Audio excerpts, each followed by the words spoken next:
My name is Marion Cubitt. I'm the Director of Discovery at Isogenica. I've worked with VHHs for most of my career, and at Isogenica we're VHH experts. That means that we have the biggest synthetic VHH libraries that we know of on the market, and we can do VHH discovery in about half the time of a traditional immunization. In the past, I used to work with llama immunizations, and sometimes they would take a really long time, lots and lots of boosts. Once it took us up to 9 months to generate a response from a llama in the serum. We also had bad experiences with some llamas unfortunately passing away during the immunization, having to restart. So there's a lot that can go wrong with an immune approach. When you do get molecules out, yes, they can be very good, but you then need to spend a lot of time humanizing those afterwards. At Isogenica, we have very, very large synthetic libraries. They're already in the freezer over in Cambridge, ready to go. And each tube of those has enough diversity that represents over 1 million llamas worth of circulating B-cell repertoire. So these are really, really massive libraries, and we're able to interrogate them very quickly, very effectively, in half the time of a traditional immunization.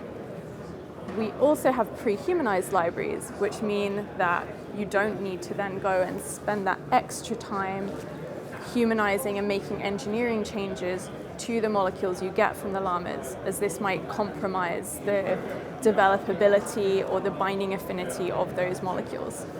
ISOXTEND is a technology we always knew we would need as a VHH company. We're going to need half-life extension. So we've done a lot of characterization work with these molecules. What we've done is look at the epitope of where it binds to human serum albumin. So we know it doesn't interfere with FcRn binding. We know that it is stable through pH shifts that it would experience as it traffics through the endosomal recycling pathway. We also have tested it in a lot of multi-specific applications, and this is something VHHs are particularly good for. We know that we can move it around, so we can put it in an N-terminal or a C-terminal position, and that it's well tolerated in that format. We've done this with bispecific T-cell engagers. We've shown that they retain their function very well.